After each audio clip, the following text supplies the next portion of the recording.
माणिकपुर के राजमहल के उद्यान में संध्या के समय। महारानी जी, आप नीलमगिर की पहाड़ियों में रह रहे योगेश्वर बाबा नाम के सिद्ध महात्मा से संतान प्राप्ति का आशीर्वाद क्यों नहीं लेती? अरे अनिरुद्ध, बहुत से पीर फकीरों के डेरों के चक्कर लगा लिए, लेकिन कुछ हासिल नहीं हुआ। खैर, तू कहती है तो मैं वहां भी जाकर देख लेती हूँ। उसी रात महारानी ने अपने पति राजा विक्रमादित्य से कहा, महाराज, मैं संतान प्राप्ति के लिए रह योगेश्वर बाबा के दर्शन करने जाना चाहती हूँ। महारानी, हमें इन संत महात्माओं पर तनिक भी विश्वास नहीं है, लेकिन फिर भी हम तुम्हारी इस इच्छा में बाधक नहीं बनेंगे।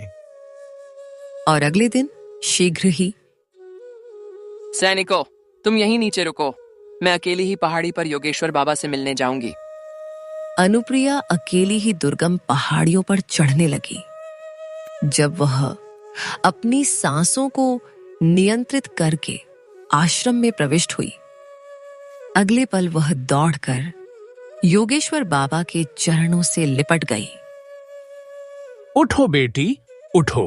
किसी विवाहित स्त्री का अपने पति के अलावा किसी पर पुरुष के चरणों में गिरना शास्त्रों के विरुद्ध है। तत्पश्चात उन्होंने उसे चुप कराया और बोले, हाँ बाबा, बड़ी आस लेकर आई हूँ, मेरी खाली झोली को भर दो बाबा। अनुप्रिया का कथन सुन योगेश्वर बाबा ने तत्काल ही आंखें मूंद ली और किसी गहरे सोच में डूब गए। और कुछ देर पश्चात, बेटी, तुम्हारे संतान तो हो जाएगी, पर बदले में तुम्हें एक कुर्बानी देनी होगी। कैसी कुर्बानी बाबा? तुम्हारे 2 जुड़वा पुत्र होंगे। अपने बड़े पुत्र को तुम्हें हमारी सेवा में साधु जीवन बिताने के लिए देना होगा। फिर कुछ देर बाद, ठीक है योगेश्वर बाबा, मैं अपने होने वाले जुड़वा पुत्रों में से बड़ा पुत्र आपकी सेवा में देने का वचन देती हूँ। बेटी, ये वचन निभाना इतना सरल नहीं होगा। राजा विक्रमादित्य कभी भी इस बात को स्वीकार नहीं करेंगे। लेकिन फिक्र मत करो, मैं तुम्हें अपने पति को मनाने के लिए 3 मौके दूंगा। यदि तुम उन 3 मौकों पर उन्हें इस बात के लिए राजी कर सकी तो ठीक, अन्यथा तुम्हारा बड़ा पुत्र स्वयं चलकर हमारे पास आ जाएगा और इसके साथ ही तुम्हारा छोटा पुत्र भी राज छोड़कर कहीं चला जाएगा। ऐसी अवस्था में तुम वचन हारी जाओगी और तत्काल ही मृत्यु को प्राप्त हो जाओगी। थोड़ी देर बाद, बाबा, मैंने अच्छी तरह सोच लिया है, मुझे अपने जीवन की कीमत पर भी संतान चाहिए। बेटी, हमें तुमसे ऐसे ही उत्तर की आशा थी। जाओ, आज से ठीक 9 माह पश्चात तुम्हारी कोख से चांद और सूरज जैसे 2 सुंदर पुत्र उत्पन्न होंगे। यह हमारा आशीर्वाद है। और योगेश्वर बाबा के आशीर्वाद की कृपा से ठीक 9 माह बाद, महाराज, मैं अपने पुत्रों का नाम चांदाक्ष और सूरज रखना चाहती हूँ। महारानी, हमारे दोनों पुत्र वाकई चांद सूरज के ही समान हैं, इसलिए इनके लिए यही नाम उचित रहेंगे। महाराज, खुशी की इस बेला में मैं अपने बड़े पुत्र चांद को योगेश्वर बाबा की सेवा में देना चाहती है। यह कैसे हो सकता है महारानी कि एक राजा का पुत्र साधु बने? हम इस बात की स्वीकृति कभी नहीं देंगे। ये क्या हुआ? महाराज तो मना करके चले गए।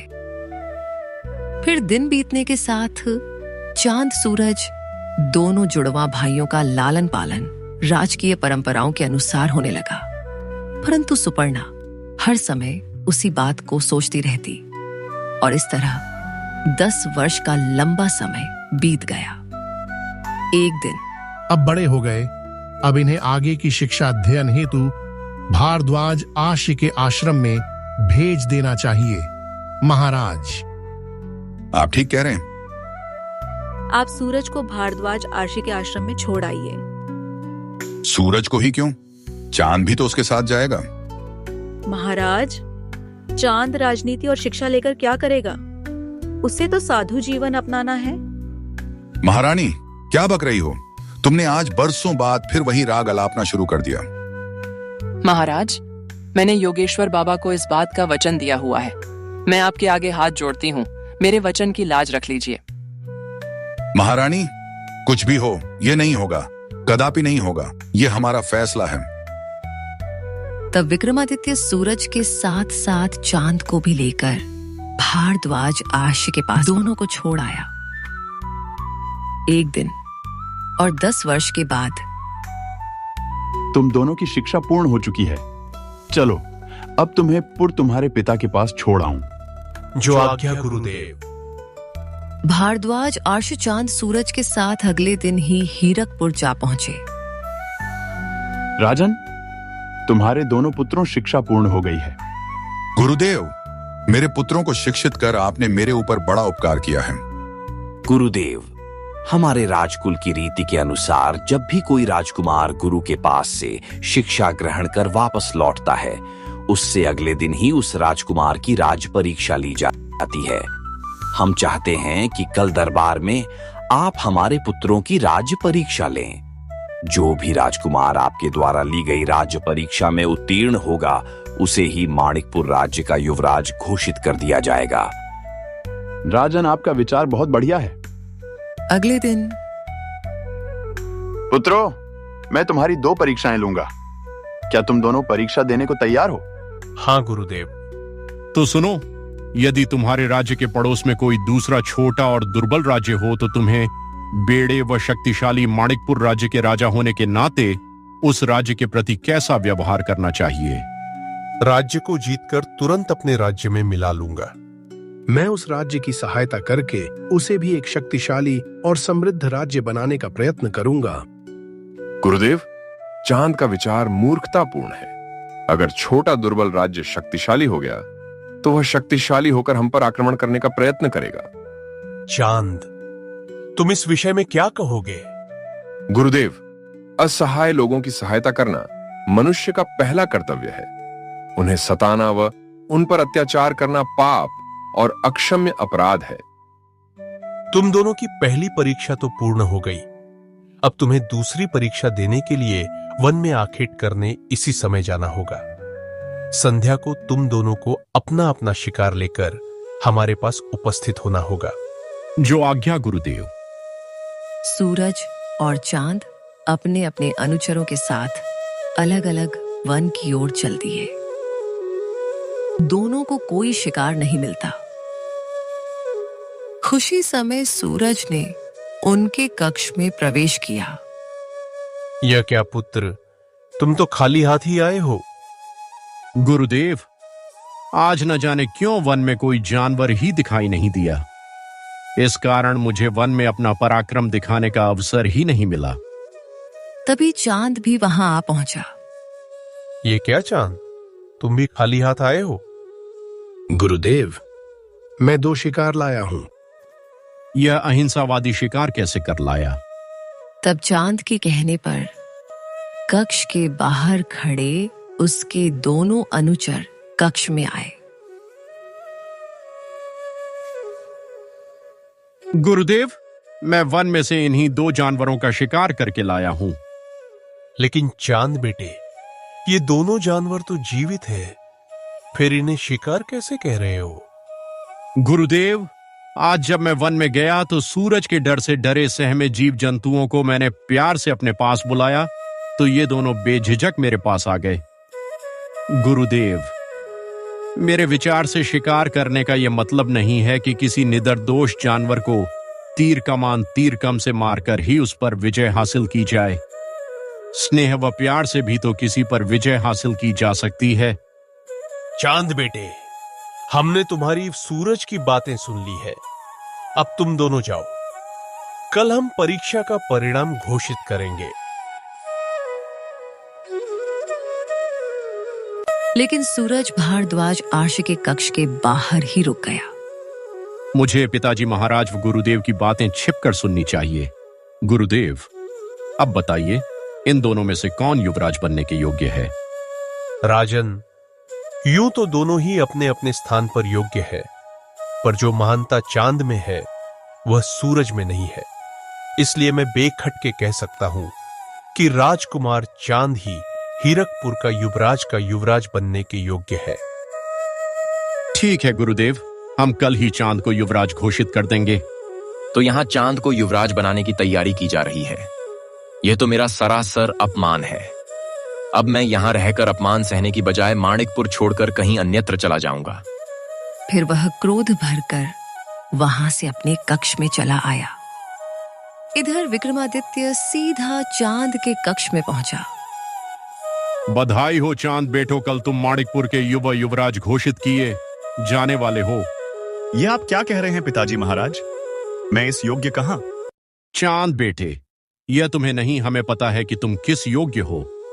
माणिकपुर का युवराज तुम जैसा ही होना चाहिए। तुम्हें युवराज बनाने का निर्णय गुरुदेव द्वारा लिया जा चुका है, जिसे बदला नहीं जा सकता। विक्रमादित्य तो चले गए, पर चांद को असमंजस में डाल गए। क्या मेरा युवराज बनना उचित रहेगा? अभी चांद बैठा हुआ यह सब सोच ही रहा था कि चांद, मैं कब तक तुम्हारी प्रतीक्षा करता रहूंगा? उठो, आज मैं तुम्हें पुकार रहा हूं। मेरी आवाज के पीछे पीछे चले आओ। उठो चांद, उठो। इस आवाज में न जाने कैसी शक्ति थी कि उससे बंधा चांद उता और मंत्र मुग्ध सा उस आवाज के पीछे पीछे चल दिया। वह आवाज लगातार उसका मार्गदर्शन करे रही थी और चांद नगर की सड़क पर चलता हुआ शीघ्र ही राज्य की सीमा से दूर निकल गया। इधर विक्रमादित्य महारानी अनुप्रिया के कक्ष में पहुंचा। महारानी, कल तुम्हारा बड़ा बेटा चांद माणिकपुर का युवराज बनने वाला है। क्या? इस तरह क्यों चौंक गई महारानी? क्या चांद का युवराज बनना तुम्हें अच्छा नहीं लगा? महाराज, लगता है मेरा अंतिम समय निकट आ गया है। यह तुम क्या कह रही हो महारानी? महाराज, यदि आप मुझे जीवित देखना चाहते हैं तो चांद को योगेश्वर बाबा को सौंप दो और सूरज को माणिकपुर का युवराज बना दो। अनुप्रिया, लगता है तुम्हारा दिमाग फिर गया है। माणिकपुर के युवराज को भला एक साधु को कैसे सौंपा जा सकता है? ठीक है महाराज, जैसी आपकी मर्जी। अगले ही पल अनुप्रिया ने प्राण त्याग दिए थे। ये देख विक्रमादित्य हक्का बक्का सा रह गया। क्या तुम अनुप्रिया? मैं तुम्हारी बात मान लेता तो तुम इस प्रकार न मरती। तुम दोनों इसी समय राजकुमार चांद और सूरज के पास जाकर सूचना दो कि उनकी मां स्वर्ग सिद्धार गई है। जी महाराज। कुछ ही देर बाद क्या हुआ? दोनों राजकुमार तुम्हारे साथ क्यों नहीं आए? महाराज, राजकुमार अपने अपने कक्षों में नहीं हैं। क्या? इतनी रात दोनों कहां चले गए? उसी समय अतिथि गृह से भारद्वाज आर्षी विक्रमादित्य के पास पहुंचे। गुरुदेव, ये क्या हो गया? पलक झपकते ही मेरी हरी भरी बागिया क्यों उजड़ गई? दुहुक न हो राजकुमार, यह तो होना ही था। ये आप क्या कह रहे हैं गुरुदेव? मैं ठीक कह रहा हूं राजन। अपने पिछले जन्म में तुम विरसेसर नाम के भेलिए थे और सोन चिड़े ने तुम्हें एक शाप दिया था। उसी शाप का फल तुम्हें इस जन्म में मिला है। पूर्व जन्म में तुम विभिन्न प्रकार की चिड़ियाएं पकड़कर उन्हें पक्षी प्रेमियों को बेचकर अपना पेट पालते थे। अगले दिन गुरुदेव, मुझे तो कुछ समझ में नहीं आ रहा है। राजन, धैर्य रखो। तुम एक राजा हो और राजा को इस प्रकार विचलित होना शोभा नहीं देता है। उधर चांद, उधर अदृश्य आवाज के मार्गदर्शन में अनवरत चलता हुआ चांद योगेश्वर बाबा के आश्रम में जा पहुंचा। बाबा, क्या आपने ही अदृश्य आवाज के जरिए मुझे यहां बुलाया है? हां चांद, पूर्व तुम्हारे जन्म से पहले तुम्हारी मां मुझे एक वचन दे गई थी। वह अपना वह वचन पूरा न कर सकी। मुझे अपनी शक्ति द्वारा तुम्हें यहां बुलाना पड़ा। लेकिन बाबा, आपको इस प्रकार मुझे यहां बुलाने की क्या जरूरत आ पड़ी? मां ने आपको कैसा वचन दिया था? एक दिन प्रभु की आदेश। भक्त, तुमने आज तक अपना कोई भी शिष्य नहीं बनाया है। हमारा आदेश है कि तुम अपना एक ऐसा शिष्य बनाओ जिसे तुम अपना सारा ज्ञान सौंप सको। जो प्रभु की आज्ञा है बेटा। इस घटना के अगले दिन ही तुम्हारी मां मेरे पास संतान का वरदान मांगने आ पहुंची। मैं जान गया था कि तुम्हारी मां के जुड़वां पुत्र होंगे, इसलिए मैंने उसी समय तुम्हारी मां से तुम्हें मांग लिया था। ओह, तो यह बात है। चांद, मैं तुम्हें अपना शिष्य बनाकर अपना सारा ज्ञान तुम्हें सौंपना चाहता हूं। क्या यह तुम्हें स्वीकार है? आपका शिष्य बनकर मुझे खुशी होगी बाबा। तब तो ठीक है, आज से तुम मेरे शिष्य हो। उधर सूरज वन वन नगर नगर भटकता घूम रहा था। मैं आवेश में मानिकपुर से तो चला आया, पर अब समझ में नहीं आ रहा है कि कहां जाऊं। एक दिन जब भूख से व्याकुल हो उसके घोड़े ने प्राण छोड़ दिए तो उसका धैर्य जवाब दे गया। इससे पहले कि मुझे और ज्यादा मुसीबतों का सामना करना पड़े, मुझे आत्महत्या कर लेनी चाहिए। यह सोचकर जब वह आत्महत्या के उद्देश्य से एक पहाड़ी पर पहुंचा, तभी रुक जाओ। सूरज के कदम जहां के तहां रुक गए और जब वो उसके पास पहुंची, आत्महत्या करने जा रहे थे? हाँ, मुझे अब अपने जीवन से कोई मोह नहीं रहा है। मैं अभावों का जीवन नहीं जी सकता। युवक, तुम जवान और हट्टे कट्टे हो, तुम्हें इस प्रकार आत्महत्या करना शोभा नहीं देता। मुझे देखो, भेड़ बकरियों को पालकर जो रूखा सूखा मिलता है उसी को खाकर प्रसन्न रहती हूँ। सुख दुख तो जीवन में आते ही रहते हैं, क्या घबराना। कुछ देर सोचने के पश्चात मैं अपना घर बार सब छोड़ आया हूँ और अब वहां पुनः वापस नहीं जाना चाहता। यदि ऐसा है तो तुम मेरे साथ चलो, बाबा तुम्हें देखकर बहुत खुश होंगे। बेटा, मुझे खुशी है कि चंपा तुम्हें आत्महत्या करने से बचाकर यहाँ ले आई है। अब तुम आराम से हमारे साथ रह सकते हो। धन्यवाद जी। अगले दिन से सूरज चंपा के साथ भेड़ बकरियां चराने वन में जाने लगा था। है भगवान, तूने भी मेरी क्या तकदीर लिखी है। राज वैभव में पल बढ़कर आज मुझे भेड़ बकरियां चरानी पड़ रही हैं। एक दिन महारानी अनुप्रिया बार बार हमसे यही जिद किया करती थीं कि हम राजकुमार चांदकोर योगेश्वर बाबा को सौंप दें। अवश्य ही इस बात में कोई रहस्य है। शायद योगेश्वर बाबा ही कुछ बता सकें। विक्रमादित्य उसी समय गोरे में बैठकर नीलकंठ की पहाड़ियों की ओर चल दिया। जब वो योगेश्वर बाबा के आश्रम में पहुंचा, चांद, मेरे बेटे, तुम यहां हो? हमने कहां कहां नहीं खोजा। तुम यहां क्यों आ गए बेटे? चांद उसकी बात का कोई जवाब दे पाता उससे पहले ही कुटिया से बाहर निकलकर योगेश्वर बाबा बोले, राजन, तुम्हारे इस प्रश्न का उत्तर चांद नहीं, मैं दूंगा। योगेश्वर बाबा ने विक्रमादित्य को सारी बातें बता दी। सारी बातें जानकर, बाबा, यदि हमें तनिक भी इस बात का एहसास होता कि महारानी ने आपको ऐसा वचन दिया था, तो हम स्वयं चांद को आपकी सेवा में सौंप जाते। राजन, जो होना था वो तो हो गया है। अब आगे की सोचिए। अब आगे की क्या सोचनी है बाबा? मानिकपुर की राजगद्दी का अब तो भगवान ही मालिक है। ऐसा नहीं होगा राजन। तुम्हारे बाद तुम्हारा पुत्र सूरज मानिकपुर का राजपाट संभालेगा। सूरज, क्या आपको उसके विषय में कुछ मालूम है? हाँ, इस समय वो रामदीन गडरिये के यहाँ भेड़ें चराकर अपना जीवन यापन कर रहा है। पर आप फिक्र न कीजिए, मैं अपने योग बल से उसे यहाँ बुला लूंगा। तब ठीक है योगेश्वर बाबा, मैं अपने राज्य वापस लौट जाता हूँ। हाँ, इस समय यही ठीक रहेगा। इधर सूरज बूढ़े रामदीन से कह रहा था, बाबा, आपको तो बहुत तेज बुखार है। हो बेटा, बुखार के कारण बदन बुरी तरह टूट रहा है। सूरज, आज तुम अकेले ही वन में जाकर भेड़ बकरियां चरा लाओ। मैं यहाँ रहकर बाबा की देखभाल करूंगी। तुम ठीक कह रही हो चंपा। उस दिन सूरज अकेला ही भेड़ बकरियां को लेकर वन की ओर चल पड़ा।